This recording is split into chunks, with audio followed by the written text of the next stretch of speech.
कभी सुना है सूद खोर ने मकरूज पर तरस खाया? नहीं ना, लेकिन ये कमाल हुआ है। आईएमएफ को पाकिस्तान पर तरस आ गया।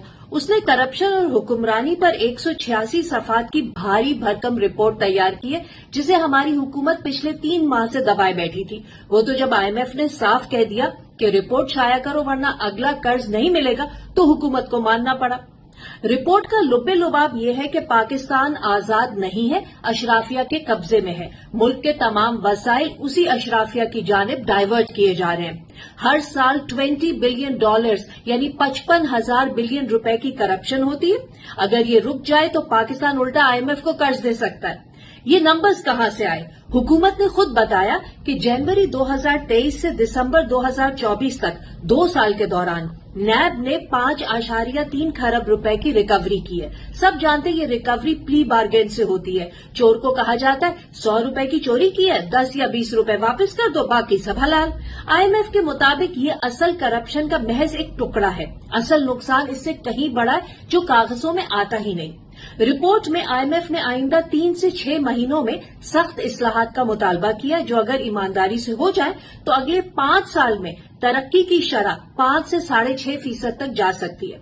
मगर मसले की जड़ वही पुरानी सियासी, माशी और ब्यूरोक्रेटिक अशराफिया। इन ताकतवर तबकात ने निजाम ऐसा बना रखा है कि फायदा सिर्फ उन्हीं को होता है।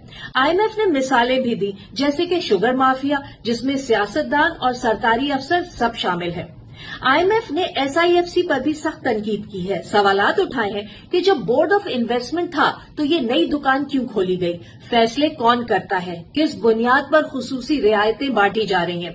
आईएमएफ ने मुतालबा किया कि एसआईएफसी की पहली सालाना रिपोर्ट फौरन शाया की जाए और हर फैसला अवाम के सामने रखा जाए। आईएमएफ ने कहा कि सरकारी ठेकों में खुसूसी मराद खत्म हो, हर कॉन्ट्रैक्ट डिजिटल हो, रियासती इदारों को बराह रास्त ठेके देना बंद हो और हुकूमत के माली इख्तियारात कम करके उन्हें सख्त पार्लिमानी निगरानी में लाया जाए, क्योंकि पाकिस्तान में बजट कुछ बनता है, खर्च कुछ और होता है।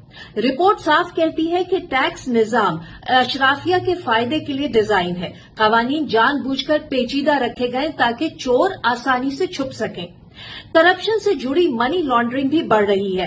Banking, real estate, construction, public procurement और सियासतदान, ये खास तौर पर हाई रिस्क शोबे हैं। शेल कंपनियां, कॉर्पोरेट गाड़ियां, हवाला हुंडी, ये सब करप्शन छुपाने के मुस्तनद तरीके बन चुके हैं।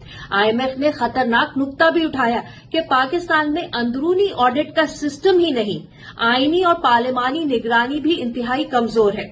इसी वजह से विफाक में 40 खरब रुपए और सूबों में इससे भी ज्यादा अवामी फंड्स कहां और कैसे खर्च होते हैं, इसका कोई मौसर हिसाब किताब नहीं है। यूं बड़ी आसानी से सालाना खरबों रुपए की करप्शन होती है। इसीलिए आईएमएफ ने ऑडिटर जनरल ऑफ पाकिस्तान के दफ्तर को मुकम्मल तौर पर आजाद करने का मुतालबा किया है। ये सब कुछ पहली बार नहीं कहा गया।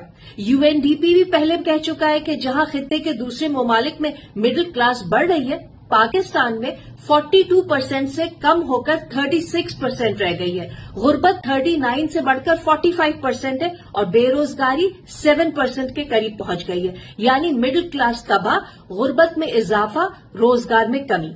अक़वाम मुत्तहिदा के मुताबिक पाकिस्तान पर अशराफिया कार्टेल काबिज है, जो खुद ही अपने लिए टैक्स छूट, मुफ्त जमीन, सब्सिडी और खुसूसी मराद सब कुछ ले लेती है। सिर्फ इस मराती निजाम को खत्म कर दिया जाए तो पाकिस्तान की आमदनी सालाना 6% बढ़ सकती है।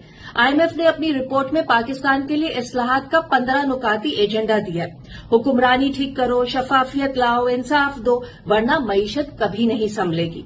मगर आईएमएफ और अक़वाम मुत्तहिदा का भोलापन देखें, उसी अशराफिया से इस्लाहात लाने का कह रहे हैं जो इस पूरे सिस्टम पर काबिज होकर अपनी जेबें भर रही है।